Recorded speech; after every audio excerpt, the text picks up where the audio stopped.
j'imagine beaucoup d'excitation pour ce retour en national, Roland. Ouais, c'est vrai. Alors, elle est un peu tempérée parce qu'on a eu un avant-goût déjà à Châteauroux sur le match amical. On a pris, enfin, moi personnellement, beaucoup de plaisir d'évoluer dans un stade comme ça, d'être déjà dans le contexte. Donc voilà, elle est un peu atténuée aujourd'hui parce qu'on l'a vécu la semaine dernière, mais ouais, beaucoup d'excitation et de retrouver le national. Il y a beaucoup de choses qui vont changer. Tu parles des infrastructures notamment. Mais du coup, sur cette première journée, ça reste un petit de national.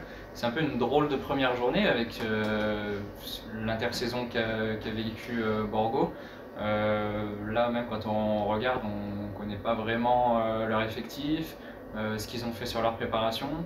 Est-ce que c'est une drôle de première journée pour toi?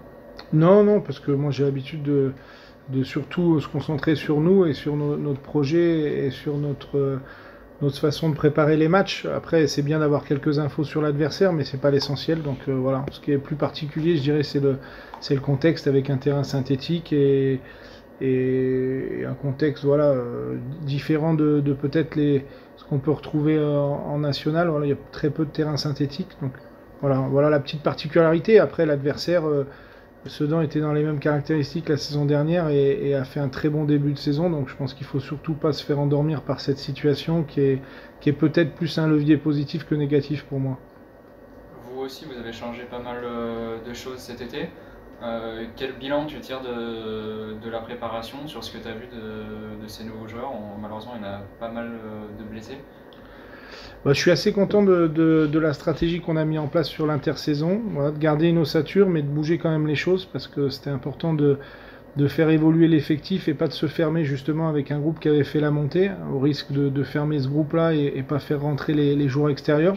Donc l'équilibre a bien été trouvé et je trouve que justement de par cet équilibre on a été très très vite dans notre projet de jeu et quand je vois on a retravaillé encore sur les matchs de notre préparation, je trouve qu'on retrouve déjà des principes de jeu du club et des principes qu'on a mis ces dernières années en place et je trouve qu'on avance assez vite. Ça va être quoi ces principes de jeu? Voilà, c'est les principes ancrés du club. Ce qu'on essaye, et je vais même plus loin que l'équipe première, c'est les principes du club, c'est essayer de produire du jeu, essayer de répondre aux situations autant avec le ballon que sans le ballon. Voilà, avoir un projet de jeu global où on répond à tout. On essaye d'avoir des séquences de jeu intéressantes, on essaye d'avoir une transition aussi intéressante, on essaye d'avoir du caractère, d'être agressif dans les duels. Donc voilà, c'est des principes simples mais importants. Avec un effectif qui a un petit peu bougé, des blessés aussi, avec quelle certitude tu démarres cette saison? Bah là, c'est vrai qu'on a un secteur défensif qui est vraiment touché, mais bon, on a l'habitude ces dernières années d'avoir à chaque fois la malchance d'avoir des blessures et de les avoir sur vraiment une ligne. Donc cette année, c'est défensivement. Mais voilà, ça fait partie de la vie d'un groupe et c'est bien parce que du coup, d'autres joueurs qu'on n'a pas prévus sortent, ça donne du temps de jeu à d'autres, ça donne un management positif aussi où on se rend compte que tout le monde est concerné dès le début. Donc voilà, on s'adapte à la situation. Moi, ça me pose pas de problème et au contraire, je trouve que pareil, ça peut donner des leviers positifs plus que négatifs. Lucas Jacquet pour l'éveil. Vous avez parlé du synthétique, est-ce que vous avez travaillé en conséquence cette semaine ou pas du tout? Alors, on y a réfléchi, on a modifié un peu. On voulait aller qu'une fois sur le synthétique et on a revu notre copie et on y a été hier. Donc du coup, on fera 2 séances sur le synthétique avant d'aller à Bastia Borgo. Alors c'est déjà pas facile en pleine saison de faire le choix de basculer, mais là encore plus en prépa, encore plus avec les terrains aussi, terrains en herbe qui sont Ouais. très compliqués en ce moment. Donc voilà, on ne sait pas trop si on a la bonne lecture, mais l'idée par rapport surtout au jeu, c'était d'aller au moins 2 fois pour s'adapter au rythme du ballon, à l'accélération un petit peu des choses sur le synthétique. Est-ce que tu peux faire un point sur les blessures, sur les durées d'indisponibilité pour chacun, si tu les connais? Ouais, alors Tom, on devrait avoir des réponses aujourd'hui, Tom Duponchel, où je pense que ça devrait pas être grand-chose et devrait vite rentrer dans le groupe.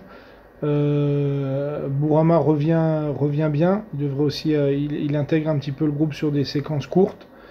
On a Jessine et Alexis où c'est blessure de genou, ménisque, donc ça on a un peu moins de visibilité.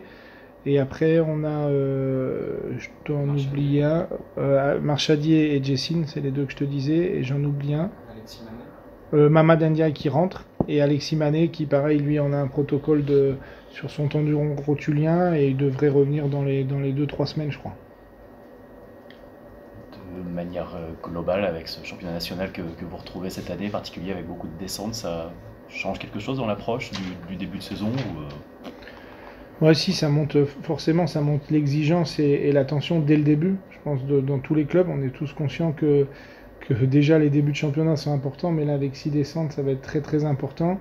Sur les objectifs de chacun, nous voilà, on sait que tous les points seront bons à prendre et dès le début, hein, quand on sait qu'il y a 6 descentes dans un championnat aussi fou que le national où tout le monde peut battre tout le monde, où on se rend compte que je crois que l'année dernière, encore sur les dernières journées, il y a beaucoup d'équipes qui étaient concernées par le maintien. Donc, voilà, ça va être encore plus exigeant, mais bon, on le sait dès le début, c'est la même règle pour tout le monde, donc on se battra tous avec les mêmes valeurs. Est-ce que tu dirais que ce championnat national a jamais été aussi relevé? On voit des gros budgets par rapport à votre passage il y a 3 ans, même le Puy Foot a aussi un budget bien supérieur. Il y a beaucoup de clubs qui ont encore le statut pro. Est-ce que tu dirais que ce championnat n'a jamais été aussi fort? Bah, j'ai lu ce matin un bel article que tu avais fait justement où les deux têtes d'affiche du commentaire national disaient que c'était un des plateaux les plus relevés depuis les dernières années. Je suis complètement d'accord avec eux. Il y a beaucoup d'équipes pro, il y a des gros budgets, il y a 6 descentes.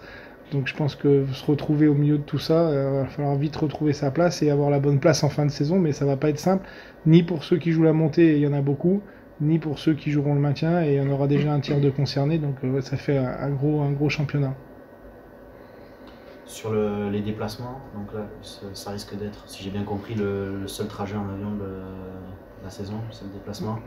Ouais, c'était dur en bus. D'un point de vue de récupération, c'est comment vous abordez ça? Est-ce que c'est compliqué ou... Ouais, c'est vraiment un point important, je pense, du championnat qui doit pas être négligé. On est concentré souvent sur le terrain, sur le recrutement, sur voilà, ce genre de budget-là, mais je pense que l'aspect déplacement, on y a travaillé, on a essayé de trouver des méthodes, on n'a pas trouvé mieux que les autres. Je pense qu'on sera obligé de faire du bus.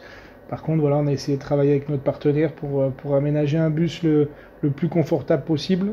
On a cherché du couchette, ça se fait plus. Voilà, on a travaillé le sujet. Maintenant, je pense que voilà, ça sera un élément important, mais je pense qu'on n'échappera pas beaucoup à faire quelques nuits blanches tous les 15 jours. Pour finir, une question sur Greg et le Capitana. On avait discuté la semaine dernière, ça avait l'air d'être un choix évident pour toi, après ce départ de Loïc? Ouais, c'est une évidence. C'est dans la continuité quand même de Loïc. Hein. On a travaillé longtemps avec Loïc et l'arrêt avec Loïc a rien à voir justement avec le fonctionnement sur le Capitana. C'est des choix sportifs et justement un rôle qui aurait pu être plus difficile avec le statut qu'il avait eu toutes ces dernières années. Donc voilà, la continuité avec Greg pour moi elle est évidente. Je me retrouve dans beaucoup de choses, je trouve qu'on partage des valeurs identiques, on partage des principes de jeu et je trouve que c'est un relais voilà, très très bon pour tout le reste du groupe et il y a une communication qui est très simple. Donc, pour moi c'était une évidence.